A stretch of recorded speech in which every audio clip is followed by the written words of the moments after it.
I'm actually in Memphis. Yeah. Okay, that's good. I was in Memphis for Shabbat about 10 years ago, I think, something like that. With what Shabbos was, and that was a lot of fun. I remember. Okay, so I guess we'll get started.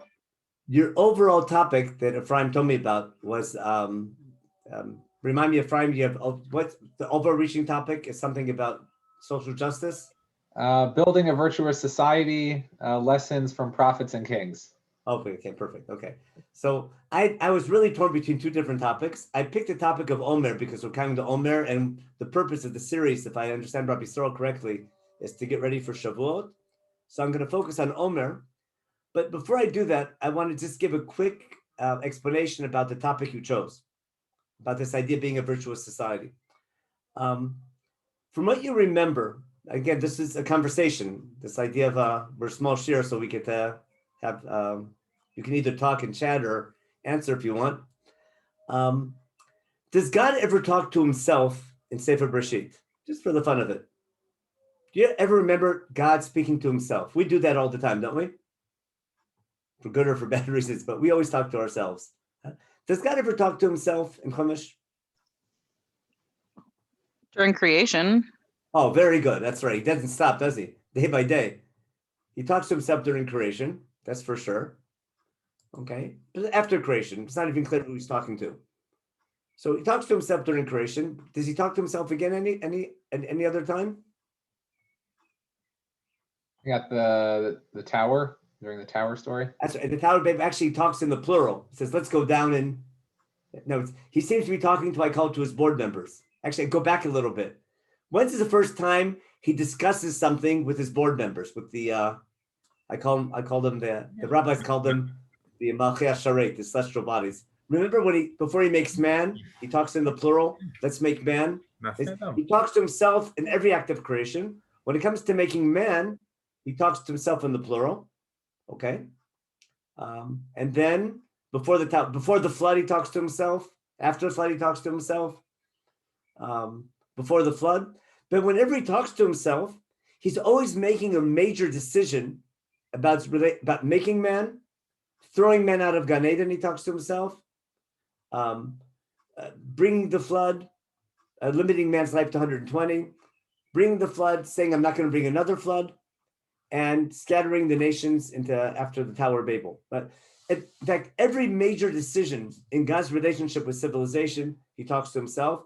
And he's in the first 11 chapters of Bereshit, he's always talking to himself. Now, this is the fun one. Afterwards, it almost never happens. But there's one last time that God speaks to himself, which you probably never noticed before. But that's the background to your whole general topic. Okay.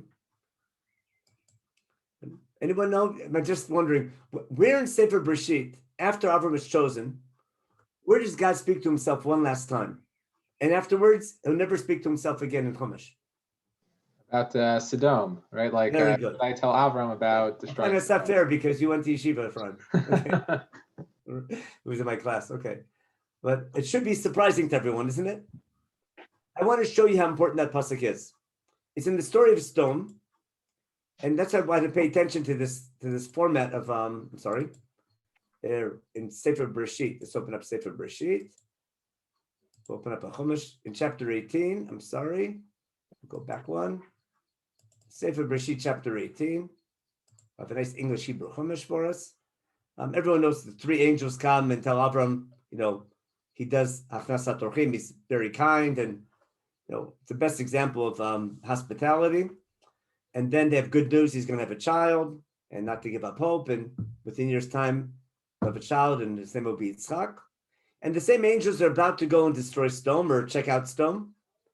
And before God and Avram have this conversation about what's going to be with Sodom and what can save Sodom, we have this very interesting parenthetical statement by Chumash. Vashem Amar, God had said to himself, Chumash is giving the reason why God's going to enter this whole discussion with Avram Avinu about what's going to be with Sodom. Can I hide from Abraham what I'm about to do? What's God about to do? If we look carefully, God is not about to destroy Sodom. God is about to check out and make a decision, should he or should he not destroy Sodom? Right? God is undecided. He's considering destroying Sodom because there's a cry of oppression coming out of Sodom. God says, I'm going to go down and check out. Is it beyond repair, yes or no? And that's going to spark this conversation between God and Avram Avinu. How many righteous people does God have to find in Sodom to save the city? But that whole idea is that Avram needs to know that a small group of righteous people, even 10 people, can give God a reason to give an evil community, an evil society, another chance if there's someone in that society who cares about it and wants to make a difference. In other words, God's conversation with Avram Avinu is going to center around the ability for God to give an evil society another chance and not bring punishment immediately if there's a minimum group of people, at least 10 righteous people who care about the iniquity and want to do something about it. Before we have that conversation, Chumash tells the reader, God has to share his deliberation with Avram Avinu. Why? Ki dativ. I'm sorry, because Avram is going to become a great nation one day to represent God. And he'll bring blessing to other nations. How would that happen? Ki dativ, because I came to know him. Or God saying, I chose Avram. I entered this relationship to start this nation from Avram Avinu. Leman asher yetzaved banav beitoch harav. So that Avram would command his children and they their children to follow the way of God. And what is the way of God? Lasot tzedakah mishpat, to do justice and righteousness, in order, leman avi Hashem Avram et asher diber, in order for God's goal in choosing Avram Avinu to be this light to other nations. In order for this to work, Avram has to do his side, and Avram has to teach his children, to teach their children, to teach their children for all generations to follow the way of God, doing justice and righteousness. So that's the overall theme that you were talking about in the series about building a virtuous society. So it's not just a nice little idea, but rather in the very last time that God speaks to himself, where he's coming to explain to the reader, to Am Yisrael, what's the purpose of our chosenness, is to build a virtuous society, to emulate God by doing justice and righteousness. And this theme will be replete all through the Torah, all through the law sections, of being a society that represents God by doing justice and righteousness. So if that was the title of your setup, now to do this right, I would have to go through all these sources, but I didn't do that because that's the 2 hours here. Now we'll do a 20-minute share on the manna, which relates to the same theme, but it takes us to Har Sinai. And I see by now, I think whoever signed in. We're up to Chai. We have 18 participants. So we're Chai. And now we're going to get started. Okay? If some of you can put your cameras on so I can see you. You don't have to, but it would be help. It's easier to teach when you see other people. If you can, just I'm going to begin with a question, okay? Pretend that was just an introduction. Now we're going to start our share. The word Omer. What I want everyone to do, if you can, you can use chat, but if you want to say something also, if someone asked you, you're counting the Omer. Someone asked you, what does the word Omer mean in English? In other words, translate the word Omer from Hebrew to English. Ayin Mem Resh. What would you say? Now, if you open up a dictionary in Hebrew, and someone wants to know what does Omer mean, how would you say Omer in English? Okay. So either write down, I have no idea, or write down what idea you have. Either use the chat or you can use your voice if you want. Someone in the chat? You guys are quiet today. Okay, the advantage of a count, right? Ephraim, you can't participate, Ephraim. You're the thing. I want them on their toes. Okay, so we got one coming in. Donald says a certain volume of something. Okay. That's an uncertain answer about of something. Okay, that's good. A volume. Any other ideas?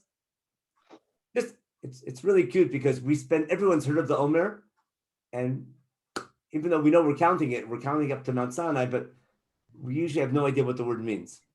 Omer means a pile, right? Or something like that. Explain what do you mean? It means a what? A pile of something. A pile? Like, like a lot of things one on top of each other or something like that. It's called a pile. Okay, it could be. And the other thing is, it's interesting because Omer, so I speak Hebrew, but Omer, there's a negative, like if you lead Amer to someone, it's like the same shorish means to like. Oh, beautiful. Okay, litaber is to sort of oppress somebody, right? To barely, to what do you call that? To barely keep them alive. Yeah.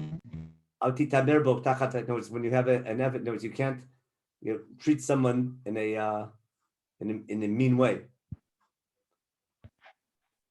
Yeah, but what you'll understand hopefully by the end where that word's coming from. Now, there's a good reason why no one knows what the word means.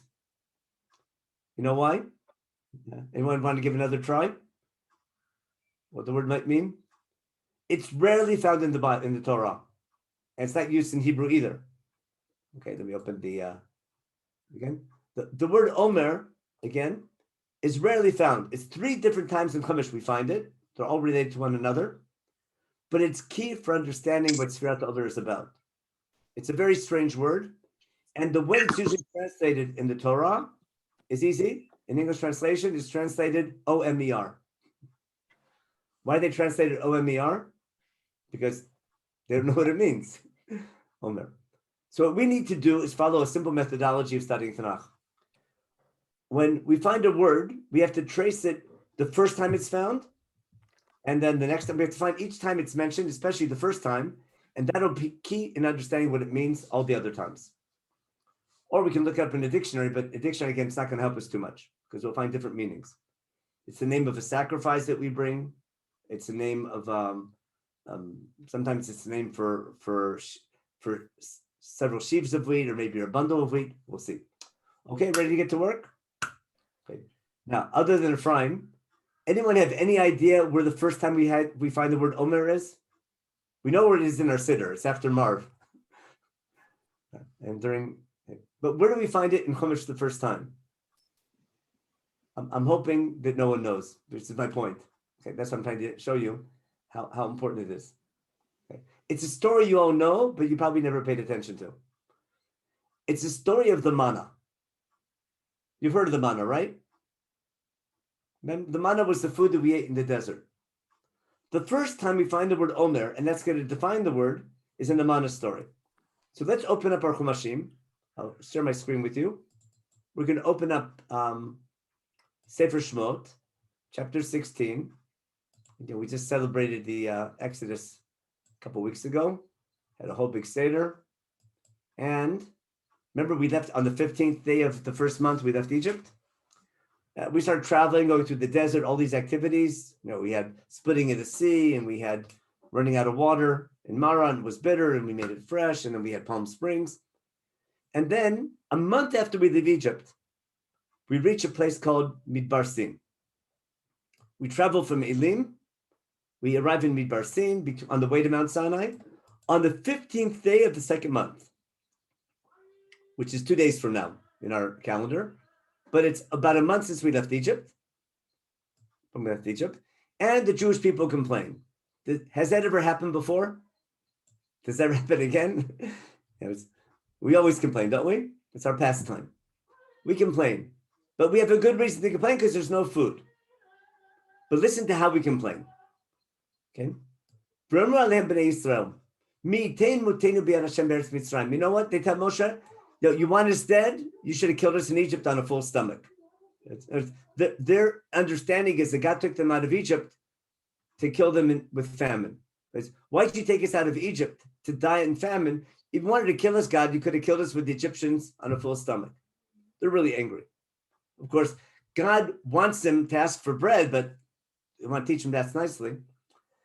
God wants to sort of build their dependence on God for a source of food, as opposed to being dependent on Egypt. And what does God say? God tells him, God tells Moshe, remember this phrase because we relate to this almost every day. God says, I'm going to make it rain or precipitate bread from heaven. The blessing we make on food is lechem min haaretz, because our bread comes from the land. But the original lechem that we got in the desert was lechem min hashamayim. The Midrash says that the bracha they made on the man was hamotzi lechem min hashamayim.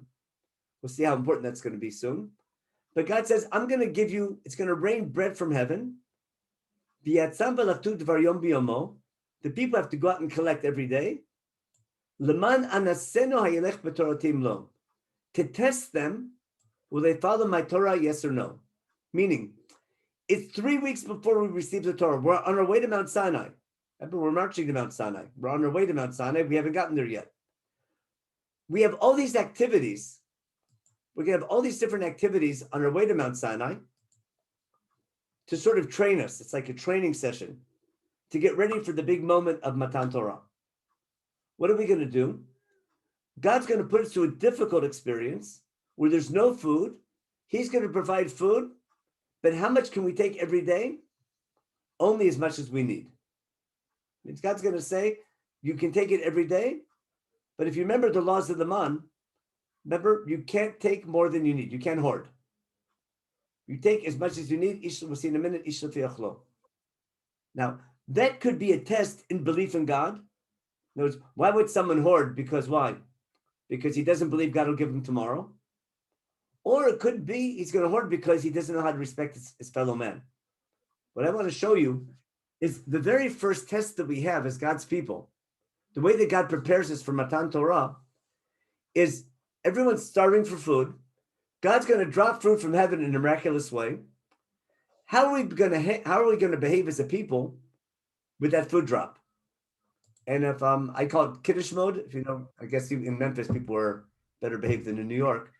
But when there's food out there for everybody, and then how much do you take? Does you grab as much as you can get to, or do you consider maybe there's other people who exist and take as much as you need, not as much as you want? It's basic training, of a nation. You're going to be God's people who has to learn to respect one another in their day-to-day lives. The first group experience we have as a people is how are they going to sort of share and eat their food when everyone's starving? Are they going to share and take as much as they need, or everyone's going to hoard for themselves? And that'll be our first training session towards receiving the Torah. Now, and there's also an element of between God and man of having faith in tomorrow, but it's more than that. It's also respecting your fellow man, and therefore everyone has to take as much as they need. And I'll show you why that theme is so important as we go on. So again, that's the manna. Now we're not going to read the whole story, but what's this have to do with the word Omer? Well, if I go down to verse 16, in verse 16 it says as follows: Zeha davar asher siba Hashem liktu mimenu ish lefi ochlo. This is God's commandment with the manna. Each person has to take or glean as much as he needs. Ish lefi ochlo, each man based on his needs. How much?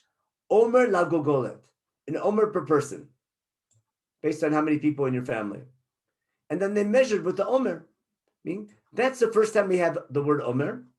And from here we see that the omer is the utensil that everyone used to collect the manna. Without going into detail how big it was, or how much you took, or how it happened, what's important for me in the shir is the word omer is exclusively associated with the manna. And therefore the omer utensil, that's how much was it? Its volume. Someone mentioned it's a volume. So the last line, the omer, its volume was 1/10 of an ephah. But 1/10 of an ephah in Chumash is always called an isaron. So here the Omer, it says by Yemod, they measured it with it. But the Omer, therefore, it makes more sense that the Omer was a utensil that was used to collect the man. Its maximum volume was 1/10 of an ephah. But the main thing, it's the utensil that was used to collect the man every day.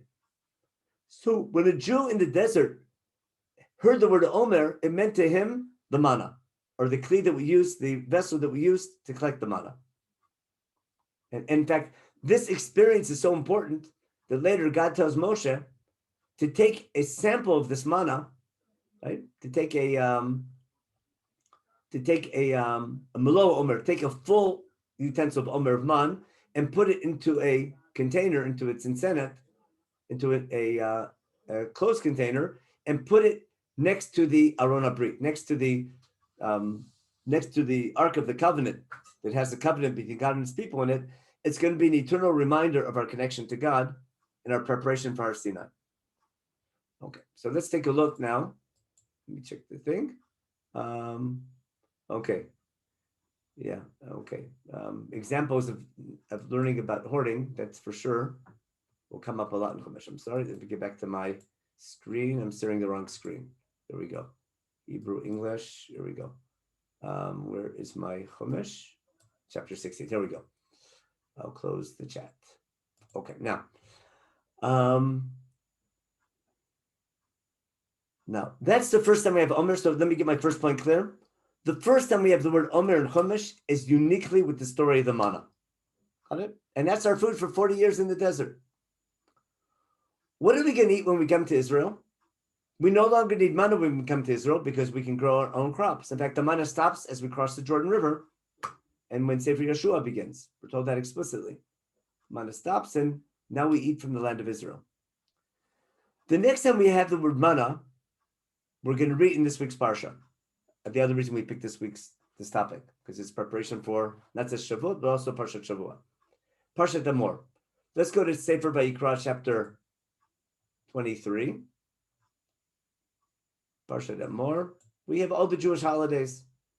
We begin with Shabbat, keeping Shabbat every 6 days, and keeping Shabbat the 7th day, Chag HaMatzot. And then we're told as follows. Follow Pasuk. This is the next time we have the word Omer. Vaydaber Hashem Moshe lemor. Daber b'nei Yisrael. God tells Moshe, tell b'nei Yisrael and command them as follows. Tell them, Ki tavo al haaretz asher ani noten lachem. When you come to the land that I'm about to give you, uksartem ktsira, and you begin to harvest the grain, veveitem et omer reshik sechem el kohen. You bring a wave offering to God. You take your very first sheaf of wheat and you bring it to God. Here it's translated as a sheaf. Other English translations will call it an OMER. Now, there's something that Chumash assumes that everyone knows, which you might not be familiar with. It's the cycle of agriculture in the land of Israel. So to understand this commandment of the Omer, again, this is the next time we have the word Omer, and Chumash will be one other time in a different context, but it'll be related. We bring the Omer, we wave it. Benifet Omer, we wave it in front of God the day after Shabbat, which we understand is the day after the first day of Passover. And then you bring a special offering. And then we count for 7 weeks until Shavuot, which we call Sfirat Omer. What's the meaning of this? So I have to go back now and discuss something very basic about agriculture in Israel. In Israel, as you probably remember, there's no rain in the summer. If there's no rain in the summer, you can't grow new crops in the summer, which means if I want to grow wheat in the land of Israel, and I need wheat as my staple, which bread is the main food that we eat almost everywhere, ever since we domesticated wheat. The only time of year that you can grow wheat and harvest wheat is in the late spring, early summer, or basically from April till June. It's about 2 months in the agricultural year that you can harvest grain. You plant it in the midwinter, late winter, it begins to grow. It's harvestable only in the spring. That's what the word spring means. That's Aviv. When the grain begins to grow, the 2 main crops of grain are going to be barley, sorah, and chita, and wheat. First, the barley is ripe, and then the wheat is ripe. It's this time of year, in like early April, mid-April, the harvest, you can start harvesting your wheat, and it lasts till mid-June. And the 7 weeks, or the 2 months basically, of counting the Omer coincide, not by chance, but exactly with the wheat harvest in the land of Israel. That's all there is. What do we eat the rest of the year? Well, if we have a good wheat harvest, then that wheat and that grain will last the whole year. Now, what are we told to do? That's called the law of Chadash. Because we've been waiting. Remember, all the grain we have has to grow by June. We have to store it in June. And that's going to last the whole summer and winter. And by the time we get to the next year's spring, we're just really anxious for the new grain. We've been waiting a whole year to grow new ones. Now, you might remember your forefathers in the land of Israel. Whenever there was a shortage of grain, what did they do? When there's no rain, no grain. And therefore, what did they do? They had to go down to Egypt. Why? In Egypt, we have this big Nile River. There's water all year long. There's sun all year long. And therefore, Egypt was known as the breadbasket of the Middle East. That's why they developed chametz. That's why They were known for bread making and leaven. But the land of Israel is different than Egypt. In Egypt, you can have 2, 3, or even 4 grain crops a year. In Israel, there's only one. Therefore, that grain harvest is critical for our survival. Now, if we have a bumper crop, if God's good to us and the grain is good, we can grow enough grain in those 7 weeks that'll last us the whole year. That's why it's critical that we appreciate where our grain is coming from. And we're going to pray like crazy to make sure the grain will be good. Of course, Chumash tells us our grain is not based only on our prayers, but based on our behavior. What do we say in Shema? If we follow God, in fact, take a look at that. Take a quick look in Sefer Devarim. Where's Sefer Devarim? In Sefer Devarim, in chapter 11, right before Shema. Of course, we say this every day. The second parsha of Kriyat Shema. If you follow my laws that I'm commanding you, I'll give you rain at the right time, and you'll collect your grain and all your other fruits, and you'll have grass on the field for your animals to eat. If you don't, well, you're in big trouble. What precedes this second parsha of Kriyat Shema? The land that you're going to, in verse 10, is not like Egypt, where you can just water your field from your irrigation ditches. The land that you're going to, the land of Israel, is a land of hills and valleys, no big rivers. Instead, limtar shamayim tishtamayim, you need to get water from rain. The land that God looks over from the beginning and end of the year, and your rain is a function of your deeds. Therefore, if you follow God, you'll get rain at the right time. If you don't follow his mitzvot, he'll take away your rain. Therefore, it's important for us to remember that, and that'll motivate us to keep God's laws and build that just society. And therefore, when we get our grain, we'll see we're going to not just say thank you to God, but I have to act thank you with the grain that God's giving us. Now, going back now, what's God telling us to do? At the very beginning of our grain harvest, which is the most important time of the year for our prosperity, for our sustenance. If we don't have a good grain harvest, we can die of famine, or to be fighting over the little grain that there is. It's critical. Now, we have to remember that the grain is in the hands of God. Of course, we have to work the field. But how are we going to show God that we appreciate the fact he gives us this ability to grow our own food? What do? At the very first day of our grain harvest, as soon as we've been waiting for this for 10 months, we're about to begin our grain harvest. On the first day of our grain harvest, we gather together in the Beit HaMikdash and we bring a special korban. And what do we call this korban? Omer, which reminds us of what? Of the manna. What are we basically saying? By waving the Omer on the first day of our grain harvest, and then talking about Omer for the next 7 weeks, in essence, what are we doing? We're making a statement that we're going to treat our own harvest, our own work, our own toil, we're going to treat it as though it's a gift from God. And that's going to be one of the biggest themes of living in this world, in a world of nature, where you're going to do something on your own. You're going to make your own food. You're going to plant your own crops and harvest them, but you're going to treat it as though it's a gift from God. It's called v'achalta v'savata berachta. You're going to eat and be satiated, but you have to realize that your food is coming from God, and your ability to grow fruit and have prosperity, you have to recognize that and thank God for it. So by talking about Omer for the entire 7 weeks, from the first day and for the whole 2 months of our grain harvest, for those 7 important weeks, what do we talk about every day? We talk about Omer, which reminds us of the manna. And what law? Take as much as you need, not as much as you want. Now, that's going to take us to the last time and final time we have the word Omer in Chumash. And that's in Sefer Devarim, which is a beauty. Why? Let's take a look now. Sorry. Share my screen again. If I look in Sefer Devarim, there's numerous mitzvot in Sefer Devarim. In chapter 24 in Sefer Devarim, I'll give you a source sheet that has all these things if someone wants to review them later on. In Sefer Devarim in chapter 24, we have all these laws about good behavior, about remembering the Exodus and remembering how you suffered and not to do that to others. So for example, in verse 17, in chapter 24, it says, don't mistreat the judgment of a stranger. and don't take advantage of a widow. Remember, you were a slave in Egypt, and God took you out to be a kind in his model nation. Then we're told as follows, verse 19. Should you be harvesting your field?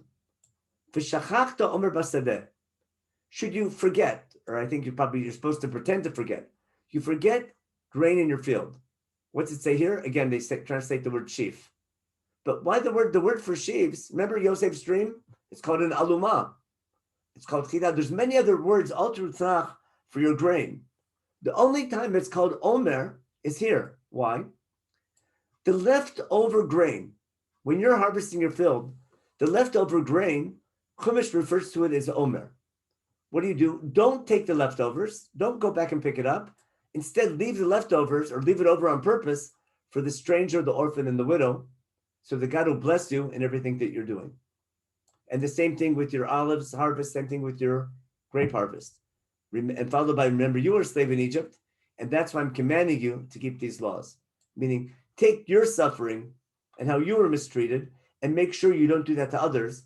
And when you are blessed with the land and you have the ability to be prosperous in your land, and when you're bringing in your harvest, remember your desert experience. And therefore, just like God gave you Omer and manna when you had nothing to eat, when you become godly and you become prosperous, make sure you're thinking of those who don't have food in your field and leave over for them so they can collect. But Omer that word Omer is going to be used explicitly here in the sense of taking care of those who don't have what to eat. So for the leftover grain that we leave for the poor people is going to be referred to as Omer, because the food that God gave us in the desert when we had nothing, and if we have to be godly and emulate God, then that's going to be the name that Chumash is going to use for that leftover grain. The only time we find the word in Tanach is in the story of Megillat Ruth, and don't be surprised. What are we going to find in Megillat Ruth? If I open up, I'll just switch it right here. Ruth's a very short book. Let's go back to our Bible. In chapter 2, we're going to, not by chance, we read this on Shavuot. In the book of Ruth, in chapter 2, you can take a wild guess of what she's collecting. So, okay, what did Ruth say? Alaktana vasafti ba'omarim. I'll take the omarim, the leftover grain. Achrei hakotzrim, after the people harvesting the field, she'll collect the leftovers. And that she's doing it all day long. And Boaz feels sorry for her and gives her out. And what's he tell his brethren? He tells them, even let her even take between the omarim. What's he tell them? Boaz. I'm sorry where it says that, but he tells his workers here. She goes to collect, the laket is to glean, to take a little bit, and Boaz tells his workers and tells them, even let her take between the omarim, not just the leftover grain, give her some of the regular grain as well. Give her a little bit more. Someone asked me before about why litamer. If Omer is a minimum amount, just enough food you have to last for the day, litamer is to barely leave someone alive. That's why altitamer, someone asked me the question, why does that mean to sort of mistreat someone? Because when you're barely living them alive, that's called litamer. It relates to the same word. In Eov, you have the word the poor people carry Omer like it's a trophy. Okay? Again, but it's never used to describe grain or measure anywhere else in Tanakh. It's only in this context of the manna and the Omer and taking care of the poor people. So therefore, when we count the Omer during our grain harvest season, it's going to be super important because it reminds us, number one, we're making this very important statement about our connection to God, and you're on a much higher level if you receive manna from heaven and thank God for it. That's obvious. But if you work the field yourself and do all the work yourself and treat it like it's a gift from God, like it's manna, that's a much higher level to treat nature like it's a miracle. And therefore, what we're commanded to do during this grain harvest season is every day of our grain harvest, we have to remember the manna experience and treat the manna and our grain as though it's a gift from God. And we don't just we don't just say thank you, we have to act thank you. And I'll just show you this if I go back to Sefer Vayikra again, in the laws of the manna. So then what do? We count 7 weeks. Remember, we count 7 weeks from bringing the Omer.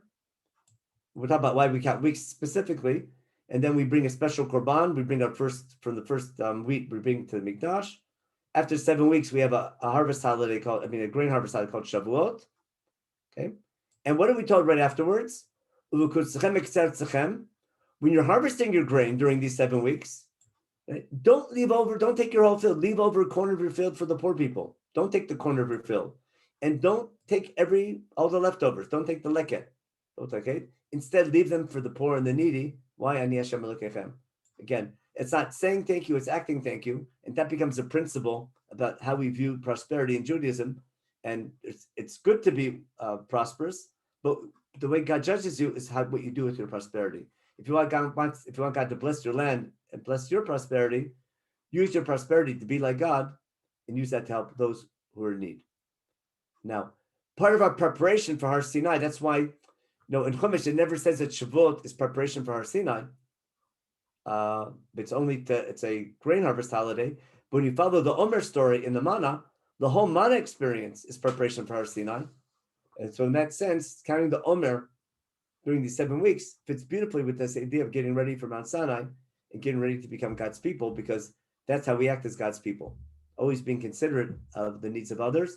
Because God wants you to be prosperous, but what's important is what you do with your prosperity. Now, I want to show you 2 last sources. One thing about this idea, why are we counting weeks? Well, what's really interesting is the very first time we have a Shabbos experience is with the manna. Because what does God say in the manna? He says, take the manna, and then on the 6th day, you take double. Okay, and it says here, it says 7 days towards the end. Here. The people took every day, and I guess if you took too much, you learn the hard way, it rotted. So you didn't gain anything by hoarding. And then on the 6th day, they took double and it didn't go bad. And God says, you learn here how to prepare for Shabbat. And then our first Shabbos experience is with the manna. So the first time we have this Jewish week, and count the first Jewish week in Jewish history where we have a Shabbat celebration is going to be with the manna experience. So therefore, the concept of a week and remembering that God made nature, this whole process of nature and things going on their own, is all stemming from one God, as opposed to what idol worshippers thought, that there's many gods. There's a fertility God and a rain God and a grain God and things like that. Chumash is telling you by keeping this cycle of 7 days, remembering there's one God who created all the powers of nature, and everything relates to that one God, and there aren't all these other gods that the ancient Canaanite people believed in. Now, to conclude this share, I want to show you, Moshe Rabbeinu says something very similar in Sefer Shemot. What does he say? In Sefer Shemot, Moshe is telling the people, let me say Sefer Devarim, go back to Devarim. In chapter 8, Moshe is getting the people ready for the land of Israel. And he tells them to keep all the laws and remember your whole desert experience. To take you. And I was testing you in the desert. I gave you a hard time to train you. I made you hungry. I gave you the manna that you didn't know. To teach you, you don't live to eat, you eat to live. And then, remember how God trained you in the desert, like a father trains a son, that he gives them a hard time to learn to be independent. Then he tells you, keep all of God's mitzvot, to follow his ways. Why did God put you through the desert experience? Because God's bringing you to a good land, a land of, a love with water and fountains and depths and things like that. But you need a land with lots of water when you're following God properly. A land of the Eretz Chita, all the land of the 7 species, your grain and your barley, and your grapes and your figs and your dates, etc., and your pomegranates. Okay, a land that has that, and then we're told the Chata v'Savata. Now, what's he saying? What's the danger? It's okay to be wealthy, but it says be careful. Yishamer lecha. In the desert, you can never build up a lot of wealth. You can only live what you had. But be careful in the land of Israel. You might forget God in your prosperity. Okay? Be careful not to forget God and don't keep his laws, because you might eat and become satiated and build big houses and become prosperous. Everything you have a lot of gold and silver, you'll prosper like crazy, right? But that prosperity might lead to haughtiness, from levavecha. And that haughtiness might cause you to forget God.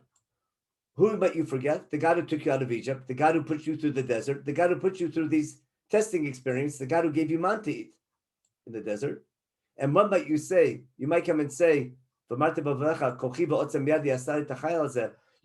all the credit yourself and say, hey, I did it myself, therefore I'm like God.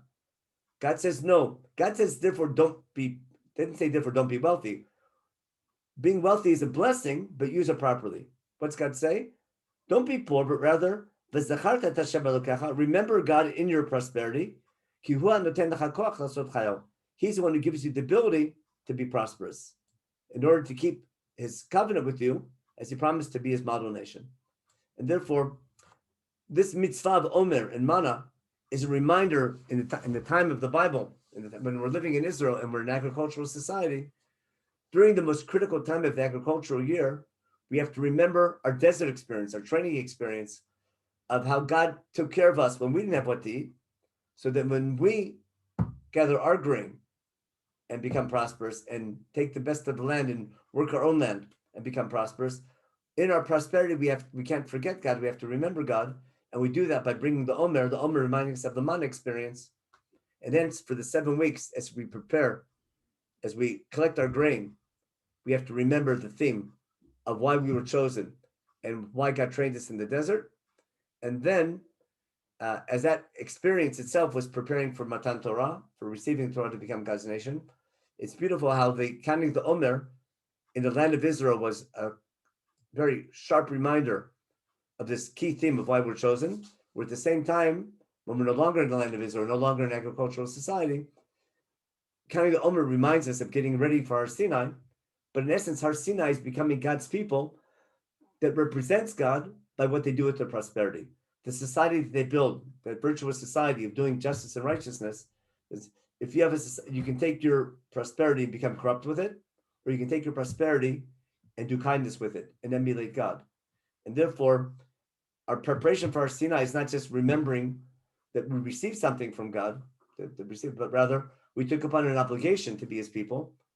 And we turn to God for blessing, but the goal is not the blessing, the goal is being God's people. And if we can show God that we take his blessings and use it properly to sanctify God by what we do with our blessings, that God can continue to bless us. If we don't act properly with our blessings, God warns us, he might have to punish us. So that was our idea of manna in the desert. One last real quick thought, which is a come for next week's Parsha Bahar. Every 7 years, remember we gathered Hakel to relive Mount Sinai. Remember, every 7 years we relive the Sinai experience. It's called Hakel. It's coming up this year. It's the end of the Shemitah cycle. Every 7 years at the end of the Shemitah year. Why at the end of the Shemitah year? If I want to relive Mount Sinai and the whole experience, I should go to Mount Sinai and eat manna in preparation, right? Now, you can't pull that off, can you? Well, going to Mount Sinai can be solved easily because the Mishkan replaces Mount Sinai and the Mikdash in Jerusalem replaces the Mishkan. And therefore, in the manna, what do we do? In Hakel, what do? We gather in Jerusalem, in the Mikdash. We gather. So when we gather in God's house, it reminds us of Mount Sinai because the center of God's house is the Torah, and that's where Torah is taught. How do we recreate the manna experience? What I want to claim is that is why we do Hakel. We gather together to remember Mount Sinai at the end of the Shemitah year. Because what do we during the Shemitah year? During the Shemitah year, the land belongs to us, but the produce belongs to God. Actually, it doesn't belong to God, it belongs to everyone. During the Shemitah year, the produce, you're supposed to eat it, but it doesn't belong to you. It belongs to everybody. It's called Hefker. And there's a special law during Shemitah that what can you eat? Remember, there's tons of food on the ground. During the summer of the Shemitah year, there's fruit everywhere. The trees still give their fruit. But you can only take as much as you need a day at a time. If you know the laws of Shemitah, you can take enough food for a day at a time. So in essence, what did the laws of Shemitah create? In the summer of the end of the Shemitah year, which is right before Hakel, because Hakel was Sukkot, time at the end of the Shemitah year. For the 3 months before Hakel, what's everyone eating? There's food for everyone, but everyone can only take as much as they need. So in essence, what is Shemitah doing? Shemitah is recreating a manna experience in preparation for Hakel. And that could be the connection between Shemitah and Har Sinai. That's why it's in Parshat Bahar. Remember, it's right after Emor, right after the laws of manna, right after the laws of Omer. We have the laws of Shemitah, the 7 cycles of 7 again. That's, I think, they're related. Anyway, that's a little add-on.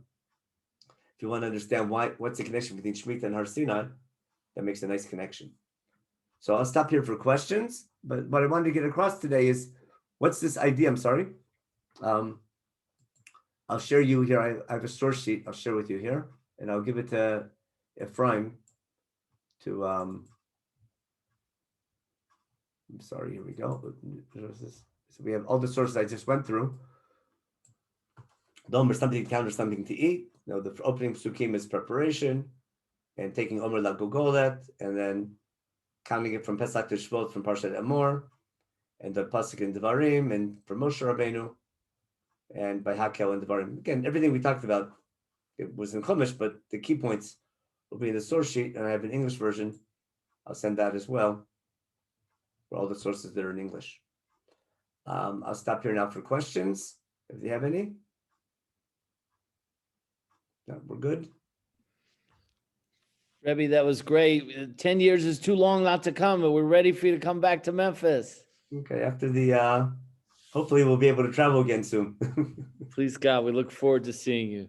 Okay, how the boys doing? You have a bunch of your boys learning yeshiva, right? No, they're all doing jobs and professional stuff, and one's still in college. Yeah, one got married about 2-3 years ago. Yeah, Jeremy got married. Jeremy, remember, I was supposed to go to the wedding. Yeah, and then Ethan got married, and now Dylan's getting married next. So we're doing great. Okay.